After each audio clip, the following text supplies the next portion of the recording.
E o nosso primeiro convidado de hoje do Revista Brasil TVT é Amaury Chamorro, que é estrategista e consultor internacional. Boa noite, Amaury Chamorro, seja muito bem-vindo. Boa noite, um abraço a todas e a todos aí no Brasil. Maravilha, prazer falar contigo. Amaury, no próximo fim de semana acontece o segundo turno nas eleições do Peru. Disputam o pleito, como a Maria Tereza falou aqui, a candidata de direita Keiko Fujimori, do Força Popular, e o professor rural de esquerda Pedro Castillo, da coligação Peru Livre. A minha pergunta para você é no seguinte sentido: o que está em jogo nessas eleições do próximo domingo e o que esperar desse pleito? Bom, o que está em disputa no Peru é o modelo neoliberal, ultra neoliberal, né?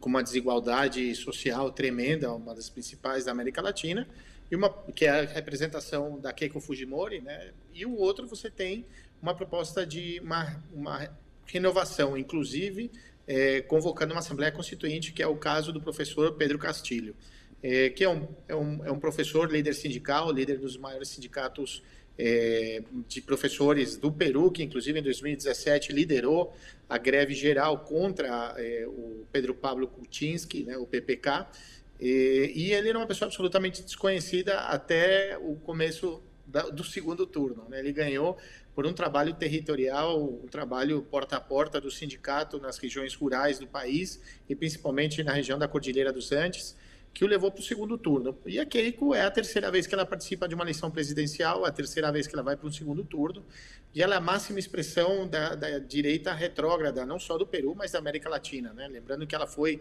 a primeira-dama do pai dela, do governo do pai dela, que foi uma ditadura de 10 anos, e que eles carregam aí mais de 15 mil assassinatos, também incontáveis casos de corrupção e a terrível esterilização forçada de mais de 300 mil mulheres no Peru. Então é isso que está se disputando nesse momento.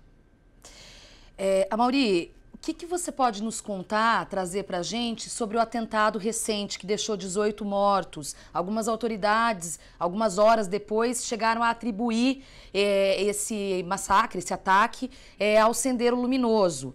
Isso procede? A que atribui isso? São fake news da direita para tentar desmerecer aí essa candidatura mais progressista? O que você tem para nos dizer? Bom, primeiro, o ataque, na verdade, não foi do Sendero Luminoso. O ataque foi de um grupo narcotraficante, tipo de um cartel de Medellín, só que da região de Ibraim, que é a principal produtora de coca do Peru. Então, nessa região, há um grupo, uma milícia, que tem um controle territorial, um controle que o Estado não exerce nenhum tipo de ação dentro desse local. E, por coincidência, isso vale dizer, isso é importante, todas as eleições onde a Keiko chegou no segundo turno, faltando 15 dias para a eleição, há um atentado. Todos no Peru estavam esperando um atentado, dessa vez que é a terceira tentativa da Keiko, né? Houve em 2011, 2016 e agora, novamente, um atentado terrorista, causando, nesse caso, 16 vítimas. O que acontece? A direita peruana tenta posicionar o professor Pedro Castillo e também o Peru Livre como um partido e um candidato que representam o Sendero Luminoso, que foi um grupo terrorista de esquerda que houve durante 20 anos. Teve uma ação muito violenta no Peru, houve uma guerra civil no Peru contra o Sendero Luminoso, só que o Pedro Castillo não tem nenhuma relação, nenhuma referência e nem o partido dele. Então, a direita tenta posicionar o Pedro Castillo como uma representação de uma esquerda terrorista que traumatizou, sim, o Peru durante todo esse tempo. E, claro, isso há um efeito, sim, na dinâmica da intenção de voto, há uma diminuição da intenção de voto no Pedro Castillo, resultado desta ação. Porém, não é verdade, ele não vem de um grupo terrorista, não militou lá e o partido e a sua campanha não tem nada a ver com o Sendero Luminoso. E, inclusive, o atentado não foi do Sendero Luminoso, foi de um grupo narcotraficante. Isso tem que ser É importante deixar destacado, até porque é uma região que eu li, que é um território bastante vulnerável, e aí acho que piora tudo, né? Essa construção da mentira. Exato, é um território onde o controle territorial é exercido por um grupo paramilitar que produz coca, é isso. É isso. E esse grupo foi o que realizou um atentado contra a população civil, assassinando 16 pessoas numa chacina terrível. Porém, sempre, todos os anos que tem eleição e que a Keiko chega no segundo turno, acontece a mesma coisa. Então, neste caso, causa-se um efeito distinto do que aconteceu nas outras eleições, que nunca uma pessoa de esquerda havia chegado no segundo turno do Peru. E pior, na América Latina, um homem tão de esquerda, né, que é o caso do professor Castilho. Então, esse relato, essa narrativa de que o professor Castilho, que é supostamente de extrema esquerda, que tem relação com um grupo terrorista, então por isso que houve o atentado, porque o que eles querem fazer é gerar um medo na população para não votar pela Keiko, que é absolutamente mentira. Agora, Amaury, também o que vem chamando a atenção, né, não só no Peru, como em outras eleições nos países aqui na América Latina por inteiro, as fake news ganhando destaque nas eleições. E aí no Peru, quer dizer, no Peru, no próximo final de semana não é diferente. Eu queria que você trouxesse uma análise para a gente desse fenômeno que se repete, inclusive já chamando para uma possível fraude. O resultado nem saiu ainda, mas já se começa a questionar uma possível fraude, já trazendo mais novas fake news antes mesmo do pleito começar. Vamos lembrar aquilo que a gente viveu no Brasil, é exatamente o que se replica na América Latina. Na Colômbia é igual, no Peru é igual, no Equador foi igual. Então você tem ao ponto deles, que foi igual no Peru, igual no Equador, eles contratam venezuelanos para ficarem com cartazes de papelão assim nos faróis, dizendo, por favor, pensa no seu voto, não deixa que teu país seja que nem o meu, esse tipo de coisa. Você tem uma ampla cobertura de outdoors por todo o país, acusando, falando, olha, cuidado com o narcotráfico, cuidado com o comunismo, eles querem tomar o nosso país. Então você tem uma ação muito ostensiva, e isso é comum, porque a direita ela não tem capacidade de chegar no voto popular e ter esse alcance como a esquerda tem. Porém, há uma classe média. O nosso América Latina mudou nos últimos anos, né? Durante os governos progressistas da América Latina, 90 milhões de pessoas passaram de ser pobres a ser classe média. E essa classe média é muito influenciada pela fake news. E isso, obviamente, traz um resultado negativo na balança da opinião pública, né? Porque essa população fica com medo de votar pela esquerda, porque é vítima do fake news. E no Peru, que a gente está vendo, mas é uma coisa tremenda. Inclusive, os meios de comunicação também produzindo fake news de maneira descarada. E a maquinária é o único jeito que eles têm para realmente tentar enfrentar a força de uma organização popular que está liderando as pesquisas e que muito provavelmente ganha a eleição na semana que vem. Chamorro, eu queria falar um pouco sobre corrupção, isso porque o Peru tem um histórico de presidentes envolvidos em corrupção. O quanto a questão da corrupção está entrando no debate público nessas eleições e o quanto poderá ser o fiel da balança, já que a gente viu essa apropriação, inclusive em 2018, do tema, do discurso da corrupção nas eleições de 2018 aqui no Brasil. Há um fenômeno importante que no Brasil também vai pesar, que é a pandemia. Né? O mundo antes da pandemia pensava e atuava de uma maneira diferente de como ele está atuando agora. Então, há uma preocupação sim com a corrupção, mas a população está mais preocupada com quem provavelmente possa superar a crise sanitária do Covid e também a sua consequência econômica. Então, em diversas pesquisas que a gente realizou, de grupos focais, né, de focus group, para entender como a população percebia o segundo turno, as pessoas preferiam votar por alguém, a grande classe média preferia votar por alguém que pudesse ser corrupta, porém que apresentasse uma solução para os problemas dela em relação ao Covid, em relação aos problemas econômicos. Ou seja, é tal o desespero que a população prefere uma corrupta ou um corrupto que possa trazer soluções a uma pessoa que pareça ser honesta e que não apresente soluções. Isso é um fenômeno muito importante, porque, na verdade, isso aconteceu no Equador, na última eleição, faz um mês que aconteceu praticamente.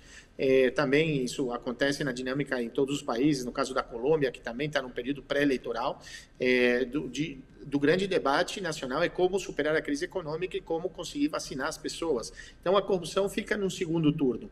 E agora, a corrupção, obviamente, é o grande peso. Isso ajuda um pouco a Keiko Fujimori, porque ela, faz pouco tempo, estava na cadeia, está respondendo um processo para 30 anos, né, que tentam condená-la para 30 anos de corrupção, pelo caso da relação com o Odebrecht no Peru e mais uma outra série de alegações que há contra ela. Então, a situação é complicada no Peru. Porém, qual que é a grande diferença? A grande diferença estará em quem consiga apresentar soluções para a população que sejam e quem pode representar melhor essa população, como é o caso do Pedro Castillo, né? O Pedro Castillo, que é um professor que até um mês atrás era absolutamente desconhecido da população peruana e agora está liderando a pesquisa. Por quê? Porque ele tem essa representação, ele tem esses códigos que a grande população do Peru se identificam nele.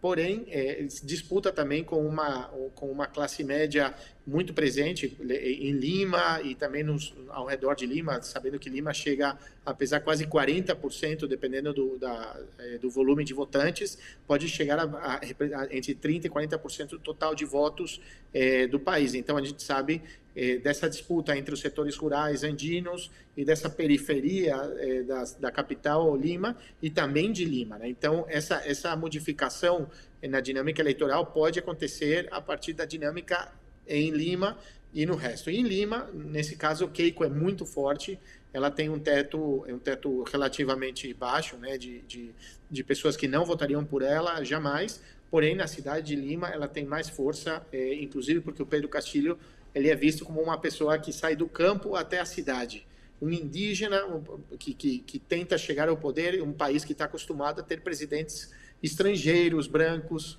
né, classe média alta. Esse é o grande medo deles, uma questão de classe e uma questão de racismo. Agora, Amaury, o que chama a atenção também para quem acompanha lá as eleições no Peru é que esse segundo turno também evidencia aí a disputa de classes. E a minha pergunta também é como explicar ainda a força do clã Fujimori ao longo de todos esses anos. Alberto Fujimori, envolvido em todos os escândalos, teve que fugir do país, aí vem a filha agora também com esse poder. Tem explicação para tudo isso? Tem um processo de falta de formação que acho que é geral, né? Na América Latina inteira, é uma falta... houve uma mudança econômica, né, uma das condições de vida de todo mundo, inclusive o Peru também melhorou a sua situação econômica, porém não foi acompanhada com um processo de educação, de formação social, cultural, de educação geral, que ajudasse também política, que ajudasse a sociedade, essa nova classe média, a entender a dinâmica do seu entorno, né? A diferença do Brasil, o Peru nunca foi governado pela esquerda. E agora há uma oportunidade, ao que tudo indica, o Pedro Castillo ganhará a eleição. Porém, a Keiko Fujimori, ela representa um setor muito conservador, um setor violento, agressivo da direita peruana, um setor que mata, inclusive, né? A gente sabe do historial da ditadura do pai dela, e que, ao mesmo tempo, consegue agregar, nesse momento, aquelas pessoas que têm medo da esquerda.